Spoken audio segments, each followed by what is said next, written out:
So good morning, everyone. So this panel is about creativity. And Lebanon is a creative country. You can feel it when you walk in its cities, when you get into its restaurants, when you walk in its universities, its schools, its incubators. You can feel it when you hear to our music, to our songs, when you see our TV shows, when you see our literature, and you can sense it when you meet our entrepreneur, our artist, our architects, our business entrepreneur, our fashion designer. And connectivity stems from diversity. And Lebanon is at the crossroads of cultures. We are in the business of mixing cultures. We're not merely box movers or vehicles or translators. We mix culture and we add our pinch of salt, ملح الأرض. So, and we are renowned for our creativity in the region and in the world. So creativity is our real edge and source of economic and cultural value. So let me turn to our panel. So we are delighted to have creators, entrepreneurs. One can think what can bring together a famous architect, Bernard Khoury, who made it to the top, and a fashion designer who still have some way to make it to the top, and a Lebanese entrepreneur in the digitech industry.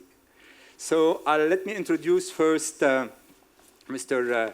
Bernard Khoury, who left his mark in the Lebanese landscape. I will not read his full resume, but let me say that Bernard studies architecture at the Rhode Island School of Design. He received a master in architectural studies from Harvard University in 1993. In 2001, he was awarded the honorable mention to Borromini Prize, and in 2004, the Architecture Plus Award. He is the co-founder of the Arab Center of Architecture. Mrs. Kareem Tawil is our fashionista. She discovered her passion for fashion. Kareem Tawil enrolled in the fashion marketing program in Milan, passing by Marni in Milan in 2003. Kareem discovered her true vocation, which prompted her to pursue a program in design management and earned her degree from l'Institut Français de la Mode in Paris. And finally, Mr. Edgar Tho. Mr. Edgar Tho co-founded Eurisco Mobility, a software company specialized in web and mobile application. Today, Eurisco is a 50-plus employee, fast-growing company specialized in digital transformation and development with clients in North America, Middle East, and Lebanon. I will trigger the discussion with you, Bernard. And I want to see what's the relationship, if there any, between your creative work and your Lebanity, your belonging to the Lebanese culture. Is this working? My Lebanity is a very complicated story because we all are Lebanese in very different ways, and I think I've given up on a single definition of what being Lebanese is. I tried that a long time ago, but I think after 20 plus years of practicing in Lebanon, I come to the realization that there is not a very single specific Lebanity. There are multitudes of Lebanities, and that's what makes this territory absolutely unique, and that's why I'm here. But to make a long story short, one thing I'm absolutely sure about is that what I've done in Beirut, or in Lebanon in general, I would not have done anywhere else. It's not an issue of scale. It's not an issue of quantifying success. It's an issue of being able to act very specifically on a very specific territory. I'm a big fan of locals. My last book was called Local Heroes. I believe that we live in an era where global certainties no longer stand, and I think one should look at local entrepreneurs, local experts who know their territories, because this is where innovation can happen. But your relationship with that territory was key in your creation. What triggered, what inspired you the most? Absolutely. I made it back to Beirut in the early 90s. We were in the so-called post-war period, thinking that I would be one of these great soldiers who would work in a greater reconstruction project. Things didn't happen as we expected it. The role of the state, obviously, what we were expecting from the state didn't really happen. And this is where I came to realize that architecture is a political act. I think we entrepreneurs in various fields, but more particularly in the creative fields, have a very heavy political responsibility on our back, because we have to fill the gaps, we have to act where the state does not act, and I hope this answers your question. Again, architecture... But you talk about a message. I mean, when you are creating, do you intend to send a message? I'm very interested to know more about when you say architecture is a political act. Well, I wouldn't say that I send a message. Who am I to send a message? I just try to create meaning. I try to create relevant architecture. I try to create buildings that are meaningful, that will make things better. Sometimes making things better is not necessarily a very sweet story. Beirut and Lebanon in general is full of very complex and complicated stories. This is why we see that most of the Western big star architects who have acted in Lebanon and Beirut did not produce anything that great, because they don't know this territory, and this territory is extremely complex. Once more, I think the local here has a big role to play, a cultural role and a political role. Let me turn to Kareem. Kareem, what drives your creativity? It's your emotion, it's your inner being, it's your customer. And we know that you moved from Paris to Lebanon. Can you tell us more about it? Well, when I first started and I decided to go into this business, I realized that I needed to stand out. And by standing out, to me, it was clear that it meant being true to myself, being true to my message, and being true to the language that I wanted to bring in. So, first of all, this is important. And from on the other hand, it was also important for me to be a good listener. I mean, I've been listening to women for the past 9 years of my life, listening to their weaknesses, listening to their insecurities, and they inspire me in every way. And because in my field, if you don't create a product that is worn, that is functional, it has no meaning at all. So is there anything Lebanese in your product, in your creation? It's in a broad, I mean, when I started this business, I really needed to be independent in terms of, I really needed to have my own workshop. So I needed to be free in terms of manufacturing. So I needed to create my own lab. And the fact of being in Lebanon helped me a lot in that sense, because I really felt that Lebanese people are resilient, and I felt that they are open to do something new from scratch. They don't take no for an answer, and they're ready to do anything to really create something new. And that's why I think being here was very... Edgar, I'll channel that question to you. I mean, what's your relationship with the territory that Bernard talked about? Because you are in the virtual world, you are in the digitech industry. There is no belonging to except for the bits and the... Yeah. I'm gonna start to talk to you about our belonging. When we started, we didn't have so much choice about it. So it's pretty different than the gentleman that spoke about their success stories. I think we're not yet a success story that we want to be, but we were obliged to start in Lebanon because we didn't start anywhere else.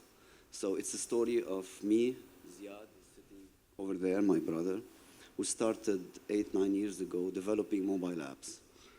And our story began is that we were ambitious. We created an AI engine in 2010, artificial intelligence. People didn't know how to, what that word means back then. And it didn't sell.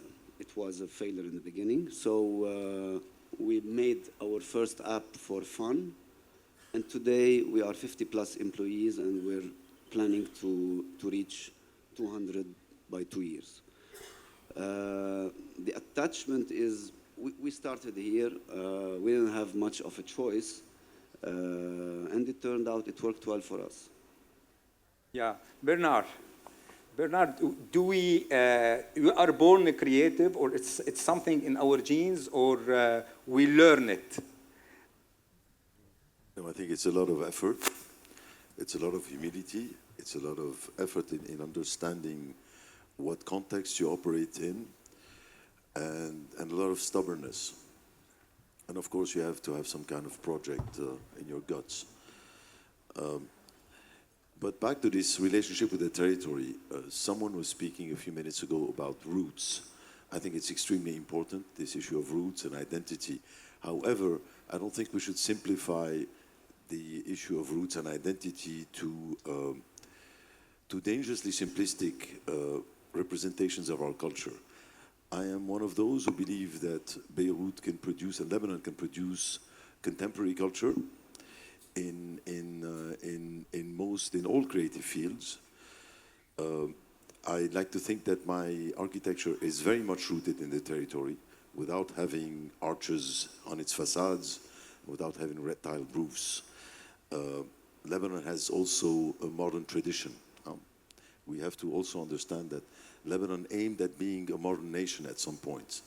From the independence up until the beginning of the war, we have a great history in modern architecture. Beirut was at some point a very modern city and aimed at being a modern city. So it's very important when we talk about traditions and roots that we also remember at least the early years of our independence, where Lebanon was and aimed at being a very modern state. Traditions are not only. If you can walk us through some of your works, then. Well, some of my work is local, of course. Some of my work is abroad. This is a master plan of a territory in Italy, in Santa Cesarea, in the south of Italy. So a big part of our volume today is abroad, although I much rather and much prefer to work on my territory, so to speak, because I have more control over my work when I work locally. This is a rehabilitation and additions to one of the biggest historical breweries in Germany, in Berlin. This was our intervention at the Venice Biennale, the Architectural Biennale, in 2014. This is Pfefferberg again in Berlin, the Venice Biennale, where we not only talked about Lebanon, but we talked about the Arab world, the birth of the young nations, the modern project, again, the issue of modernity. But you're not bringing the slides of the local projects. That's an intervention in Miami. Yeah. This is in Armenia. This is in Paris. And this. This is in Mount Lebanon. What's your story with the black color, by the way? Well, I take color very seriously, so I don't use it lightly.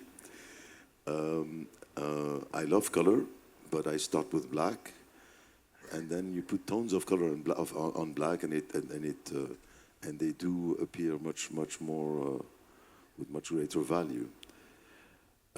This is the house of a friend in the mountains that I will not name. This is a hotel that didn't get built, but I'm very attached. A lot of our work consists of producing concepts. Some of them die in drawers, but we're still very attached to the ideas that we produce. A good architect, this is in Morocco. It's under construction now. It's in Casablanca, a mixed-use project, pretty much a whole city block. It's the biggest project we're working on right now. Out of all these buildings, is there any that has a special place in your heart? It's difficult to say because I have a lot of babies, and you cannot ask your father. But if you have to keep one in mind, All of them. The last one I'm working on. which is? There's a few. But, well, and then there's a series of projects now on the coast, the northeastern exit of Beirut, which, funnily, it might be a coincidence, but there's an alignment of buildings that I've worked on that have been popping up the last few years. This is one that's almost complete now. And back to this issue of identity, I think it's very important to have the courage to rewrite your history, your contemporary history. So I like to think that Beirut has a very interesting and complex contemporary present, a very interesting present, full of contradictions. I don't expect Beirut to give me what Paris would have given me, what Berlin would have given me, or what Rotterdam would have given me. This is my first baby, back in 1998. What I produce in Beirut is very specific, would not have been possible anywhere else. How you react to criticism? Do you feel it as a rebuke of your work, or? I think the criticism is extremely important. It keeps me alive, and the day I will no longer be criticized, I think I'll quit, because I think it's important to keep that dialogue going. I'm not interested in people telling me that I do great things all the time. I'm interested to hear But do you feel you have been understood, always, by all people? Yes and no. I mean, there's a lot of debate over many things. I think debating is good, and it gives me a chance to further explain my ideas. But I would say yes, this project, for instance, was on the one hand very much criticized, on the other very much praised. Sometimes praised for the wrong reasons, and sometimes criticized for the wrong reasons. Okay, let me move to, can we walk through your work and to tell us more about you, about your brand, through your creation? Sure. Great. Okay. We see it here, we're not seeing it on the big screen. So this is a mixture of different collections, as you can see. My silhouette is it has a very strong signature from day one. I needed to work around codes from the very beginning because it framed my work in a way. For instance, I was always attracted by menswear material for several reasons. First, because most of menswear material were it was easy to buy them because you didn't have minimum quantities from a very practical point of view. And from another point of view, most menswear material are high in quality.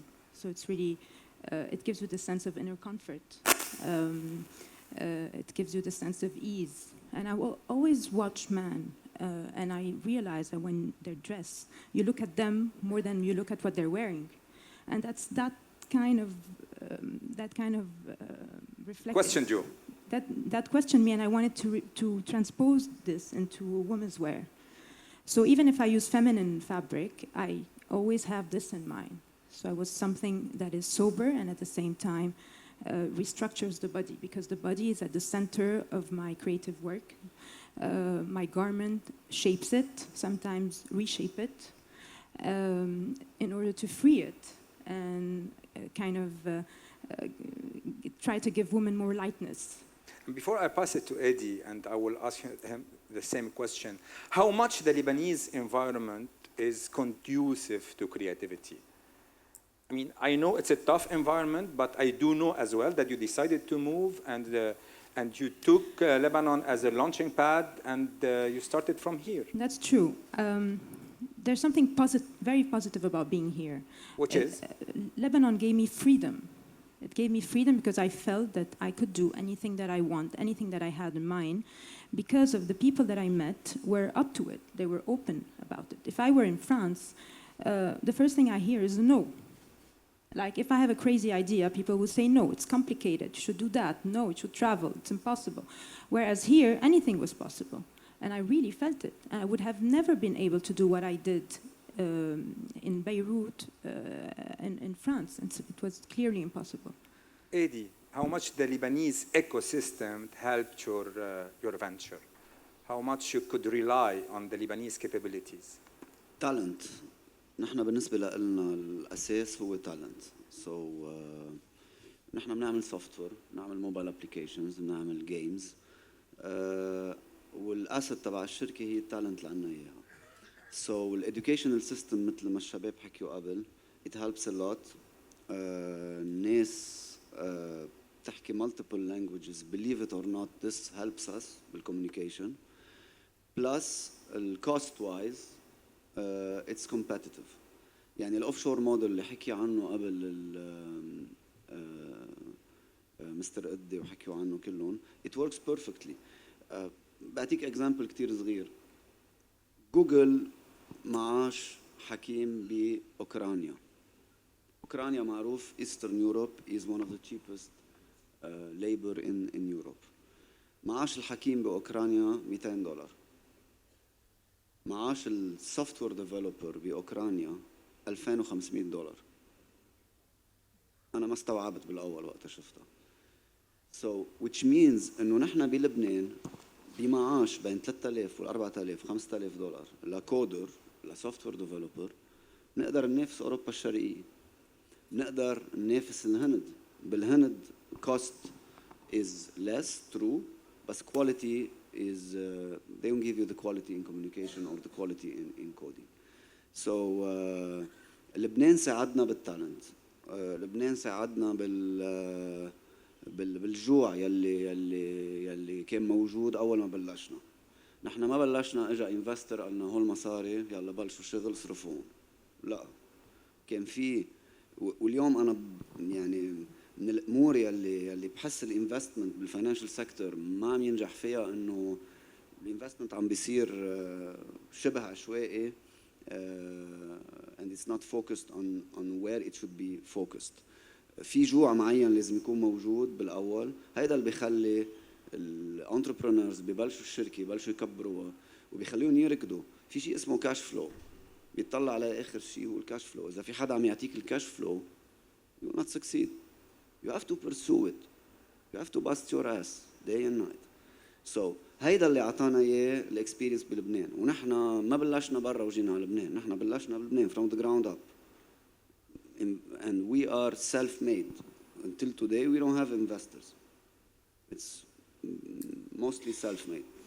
So لبنان اعطانا هيدا الشيء. هيدا الكالتشرال اند educational الناس الموجودين بلبنان بس in a different angle.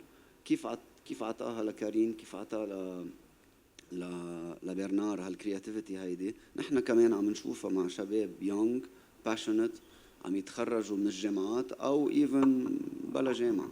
Bernard, how much do you count on the Lebanese talents in your work? Very much.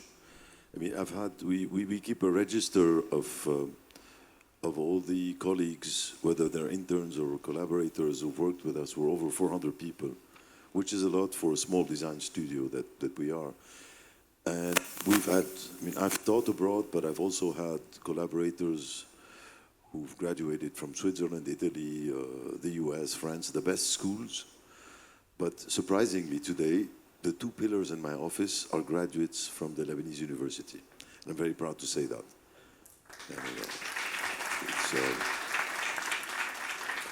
كنت عم تحكي عن جوع قبل شوي. It's not a matter of having good professors or a great cursus at your school. It's a matter of being extremely curious.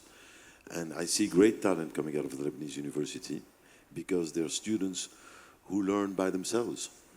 I mean, the school is there, of course, but I think we're in a practice that requires a great amount of curiosity.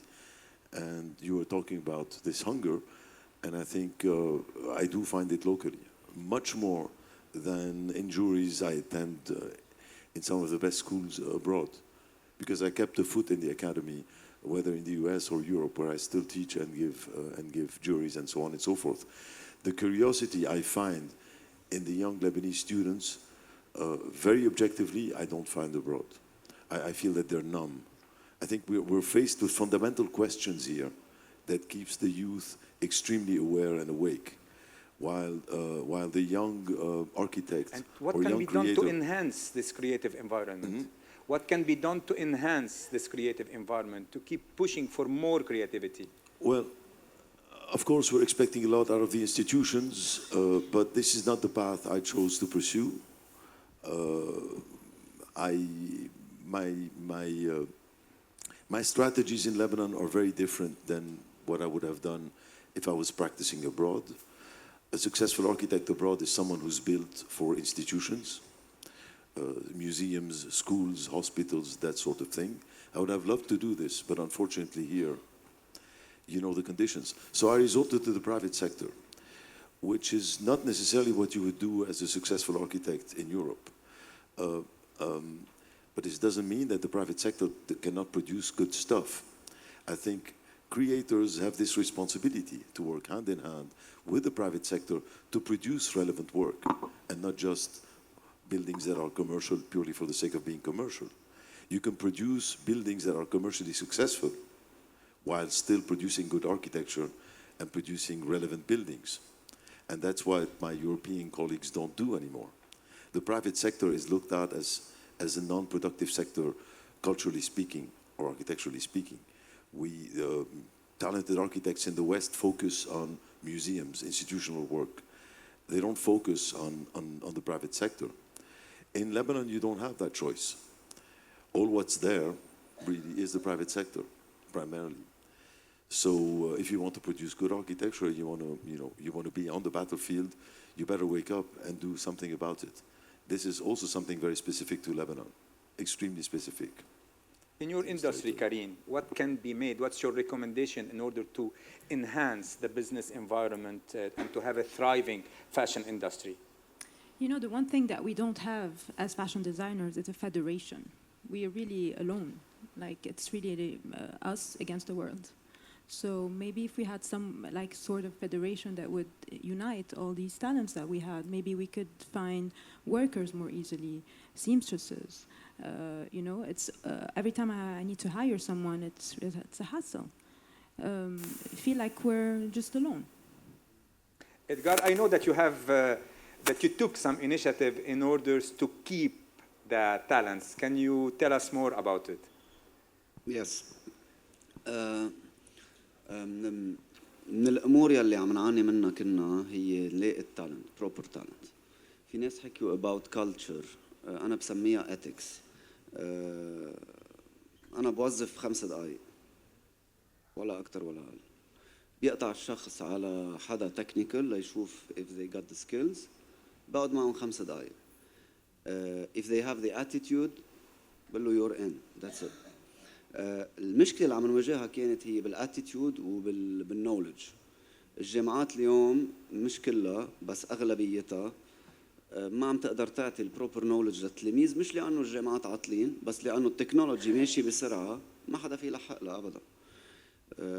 سو نحن جينا خلقنا شيء اسمه اكاديمي و اتس بيبي، يعني اول فنتشر هي مع جامعه واحده بعد ما مضيت، مشان هيك بس امضي بقدر اقول اسم الجامعه. اول فنتشر هي مع جامعه بدنا نخلق يونت لنا جوات الجامعه. هالتلاميذ يلي عم يتعلموا بيجوا بيتعلموا معنا، بنعمل اول سelection، ثاني سelection بنعطيهم ريل بروجكتس، والاوتكم يلي بده يطلع من هالبروجكتس نحن ما بدنا ربح منها، بينخصم من التويشن فيس تبعهم، يعني من القسط الجامعه تبعهم، ووقتها بيتخرج بيشتغل معنا. لانه نحن اكبر مشكله عندنا اياها اليوم نلاقي ناس تشتغل معنا، بعكس البلد في بطاله 40%. اذا حدا هلا بيجيب لي 6 شباب او 10 شباب ابضيات وصبايا ابضيات بنوظفهم بكره الصبح. Bernard, what's the biggest challenge you see ahead when it comes to the creative environment? Well, we have no institutional support whatsoever. And we have to seek for survival strategies. And I think every practice has to create its own. I think every individual has to have to create his own. And I still didn't find the absolute perfect recipe. I think we take it case by case. Okay, what about you? Well, I agree with what he's saying. I just said it earlier. Yeah, but what this tough environment is it a source of inspiration? It builds your muscles. It keeps you strong. Because it's said that emotions sometimes are source of inspiration and bad, like living in the years of the war, for instance, in Lebanon. It had an impact on you? No, my question is for On me? Bernard. Yeah, but I'm not traumatized. I mean, Yeah. I have great memories of my childhood, and you know, I was drifting between east and west, left and right, in mixed zones. So no, and it also pushed us outside. It pushed us we studied abroad also probably because of that. But I did come back. So I will end up this discussion with your vision for the future. What's your vision? What's your plan ahead, Eddie? You mean professional-wise? Yes. Our plan is Eurisco is continuing with the pace it has. خلقنا start up this year اسمها hivers.com. It's going to be released end of year. My hope is to beat two big companies in 2 years from today in what Hivers does. It's a collaboration and it's a social tool, لا شركات. And we believe we can beat Facebook and Microsoft with Hivers. We have a strong belief we're going to do this. And if Hivers goes with the plan, we're going to have a very big company around Hivers in Lebanon. أكيد التالنت كله موجود بلبنان، كيتشن كله موجود بلبنان. في ناس برات بلبنان they do the business development, they do the sales، بس التالنت موجود هون و hopefully we end up where we want to be. You will keep producing in Lebanon. Yes, we are. Yes. احنا خلقنا هون وبقينا هون وببشري. But pragmatically طورنا نزلنا على المدينة، سافرنا على المدينة، بس آخر شيء بدنا نرجع لفوق يعني. Kareem, what's your plan? What's your vision? Well, The challenges ahead. I've created a product that is entirely made in Lebanon. I've have clients from Lebanon and around the region. A few stores represent my brand in Paris. So my plan is to expand and have my brand go international. It's as simple as that. Bernard. What was Don't your reveal question? but at least we need to have some hint of your Of future projects Of my future projects. or your dream my project. my love story. Your dream project, maybe it will not come true. My But love story with my territory, but it's not sugar-coated. Huh? It's a sour one, but my love story with my territory, definitely. I enjoy working here and much more than anywhere else, and that's the only reason why I'm still here, and that's what keeps me here. I think the questions that I'm faced with here are so relevant, are so fundamental, that when I go and sit in crits or juries in the West, I fall asleep. I get bored. let us take some questions. In the back, please. بعدين Mr. Frame. Mr. Frame بركي إذا أقرب الميكرو بنرجع بناخد. Okay, we have the microphone. Okay. Thank you, Sammy, for being a great facilitator. Pleasure. My comment is directed to Edgar Toke. He said he will hire somebody in 5 minutes. There is a company in the United States that does similar things. The name of the company is Southwest Airlines. They have a litmus test for hiring people. The test is we hire for attitude and we train for knowledge and skills. Now, the message for all business owners here and in Lebanon, you know how important attitude is. We know how important the soft skills of workers are. Effective communication skills, seeing the big picture, healthy attitude, high expectations, believing in people, helping others. So the message behind all of this story about attitude, how can we encourage more companies in Lebanon to adopt such a litmus test, Edgar? And how can you be an ambassador for that? Thank you so much. Thank you. Well, encouraging companies doing this, well, we just give them one experience. I'm going to give you one small experience that we had. There was a kid, a 14 years old kid. بتحكيني أمه بتقول لي بحب الجيمز، طلعوا لعندك على الشركة عباله يطلع يقعد مع الشباب شوي. طلعني اسمه ويليام. اجا ويليام 14 سنة عمره، قعد مع التيم عندي بده يقضي شهر صيفية. بعد شوي هالويليام هيدا بلشت اكتشف انه ويليام بيشتغل قده قد الشباب، بيجي على الوقت، رصين، بيفوت على الميتي، عمره 14 سنة. قلت لها لأمه لو ما بتقربيني وأنا ما لي عين أقول لك وديه على الجامعة، أنا بوظفه بكرة وخليه يشتغل معي وبلا الجامعة بصراحة. And this was not only hunger اللي حكي عنه برنار، بده يتعلم، بيكسر راسه ليتعلم، وعنده attitude مهذبة وحلوة وناعمة. You build on it. So هيدا الشيء الموجود. حتى الاتيتيود انا مع الناس يلي المدام اللي طرحت انه بالمدارس انه وين الاتكس اللي عم بيعلموها بالمدارس. بتعرفوا باليابان شو بيعلموا اول 5 سنين؟ ولا مات ولا شيء. بيعلموه ethics of life بس. بيعلموه كيف يتصرف بالحياة. So نحن لازم بالمدارس نعلم هالناس هيدي الشغلة. الكودينج وغير كودينج عم تعلموها على يوتيوب. It's gonna come later on. بيفوت على يوتيوب، بيفوت على الانترنت، بيتعلم. مش عايز جامعة، مش عايز مدرسة تعلموا اياهم. So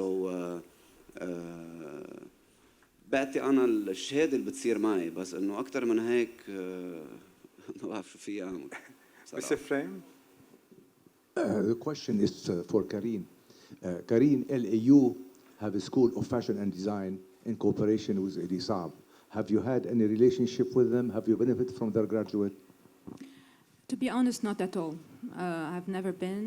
I didn't study in Lebanon, and I was more related to USG because I taught fashion history for 4 years, but never to any other university in fashion. Mr. Harb? My question also to Mrs. Tawil. When you create some new fashion, do you say to yourself, I'm gonna follow the trend today? When you want to create, when you are on a mission to create a new fashion, do you say to yourself, I'm gonna go with the trend today, I'm gonna be traditional, or do you say, I'm gonna be a little bit majnooni or courageous, I'm gonna come up with something new and let the people judge me? What do you do? To be very honest with you, I do not look at trends. I'm not interested with the whole notion of trend. I'm very much interested in to follow my instincts, what I feel and what I know is elegant. I always come back to the woman, how the woman body, how to dress her, how to make her feel comfortable, and give her a contemporary allure. But I'm not interested in the notion of trend. I do not follow trends. I'm very interested to show a signature style, and I've been doing this for the past 9 years. If you see my collections from the first day till now, it's really very coherent. Okay, I'll take a final word from each, and if you can give me your advice for especially the young generation, I mean, especially those who are driven by this creative process. I will start by you, Edgar. For young generations, I'm still young, by the way, so for me and for everybody else. So for young generations, I have one advice, that they should remove the fear from anything they do, because what kills you is fear. when you learn to beat fear, you will learn to beat every other obstacle you have in life. So this is my only advice to them. Beating fear. Bernard. I think for those who aspire, for artists and creators who aspire to be global, I think it starts by being local, and you can only be global today if you're incredibly, very specifically local. I call this glocal. Huh? There's no such a thing as a global artist or global architect who has no roots and no relationship to his territory.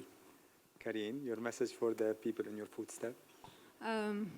As Jacques Brel says, talent is already wanting to do something. So the rest is about hard work. Thank you, ladies. Thank you, gentlemen. Thank you for the audience.